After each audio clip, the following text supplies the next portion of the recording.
Bonjour à tous, c'est Claire, bienvenue dans cette vidéo où je vais répondre à une autre question, c'est mon avis sur les applications et sur le fait de tirer les cartes sur des applications, que ce soit sur internet ou des applications sur le téléphone. Alors moi j'ai plusieurs jeux qui sont sur mon téléphone, je ne sais pas si je vais pouvoir vous les montrer. Donc j'ai le Chrysalis Tarot, j'ai le Shadowscapes et j'ai le Dark Goddess Tarot et le Sevenfold Mystery. Alors moi ça me gêne pas en fait, j'aime beaucoup le contact avec les cartes, l'odeur des cartes, le côté un peu sensuel des cartes, mais pour moi, que ce soit une application ou que ce soit des cartes en papier, la synchronicité elle se fait de toute façon, donc j'utilise les deux, sachant que par exemple le Dark Goddess Tarot, c'est voilà. C'est une application que j'utilise beaucoup. Je fais très souvent des tirages. Alors, je ne peux pas trop vous montrer parce que ça brille. Je sais pas si je mets la lumière là. Est-ce que oui, non. Ah, donc il faut que je. Bon, c'est pas facile à montrer. Mais par exemple, voilà, pour le Dark Goddess Tarot, très souvent je tire une carte sur ce tarot-là. Ça me permet de l'avoir tout le temps sur moi. Pour le Shadowscapes, ça me permet d'agrandir, de voir les détails. Je l'avais acheté avant de recevoir la version française où il y a des grandes reproductions des cartes pour voir les petits détails. Et puis le Sevenfold Mystery, en fait, voilà, c'est un tarot qui me plaît aussi. Mais j'aimerais bien avoir le livre de Robert Place avec, donc comme c'est super cher, qu'à 35 € de 35 $ de frais de port, je ne l'ai pas acheté. Et le Dark Goddess, j'étais pas sûre que j'allais l'utiliser, donc j'ai acheté en fait le livret sous format PDF de l'artiste, que j'aime beaucoup. J'ai acheté l'application pour voir si j'allais l'utiliser, si j'allais accrocher. Et puis du coup, j'aime bien en fait, j'aime beaucoup l'avoir en tant qu'application. Au niveau de l'art, je suis pas tout le temps ultra fanat du côté artistique. Et du coup, ça me permet de l'avoir, d'utiliser le livre qui est vraiment super. Voilà, très souvent je me tire, je me fais la carte du jour, ou là je me suis aussi tiré la carte de l'année, et donc j'ai ma déesse aussi pour l'année. Donc c'est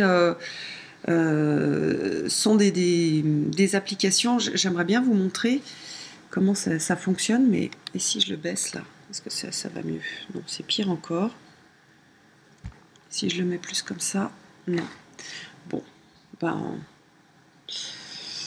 ça va pas être possible de vous. J'aurais bien aimé vous montrer en fait comment c'était fait, parce que les gens qui connaissent pas les applications, c'est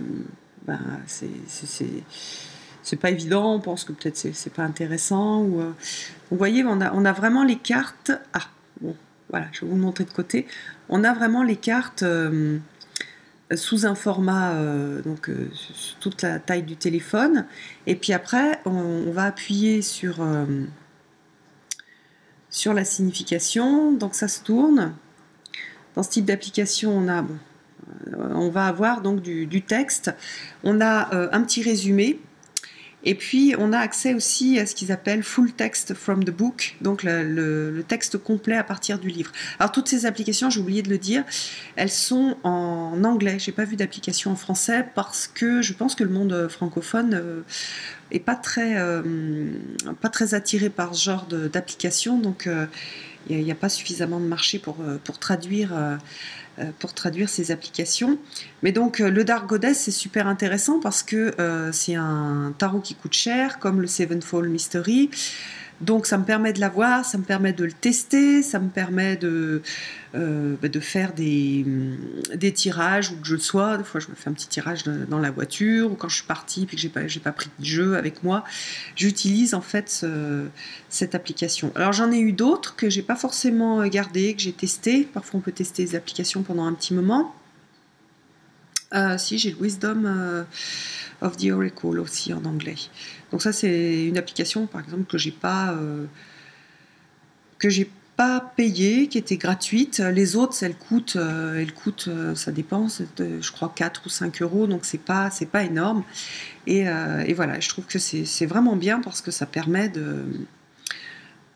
d'essayer des tarots avant de les acheter, et puis ça permet d'avoir des tarots qu'on n'a soit pas forcément envie d'acheter sous format papier, ou qui sont un petit peu chers, et donc on laisse un petit délai avant de l'acheter, ou on hésite.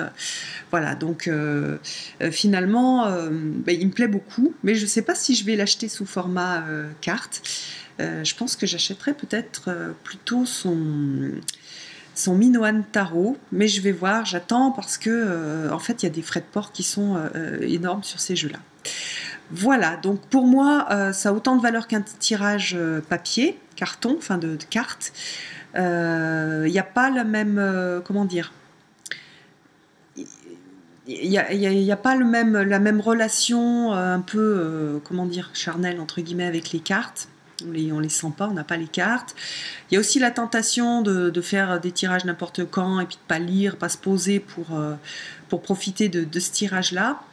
Mais voilà, j'aime bien. Et puis par exemple pour des gens qui travaillent, qui n'ont pas envie forcément de partager le fait qu'ils utilisent les cartes, d'avoir une petite application. Il y a un souci, il y a quelque chose qui se passe mal, on cherche un peu des ressources, et hop, on allume son téléphone et on va avoir sa carte et le petit message. Donc ça, c'est pas mal. Mais il faut parler anglais. Voilà, c'est ma réponse à cette question sur les applications de tarot et d'oracle aussi d'ailleurs. Je vous donne rendez-vous pour une prochaine vidéo. À bientôt!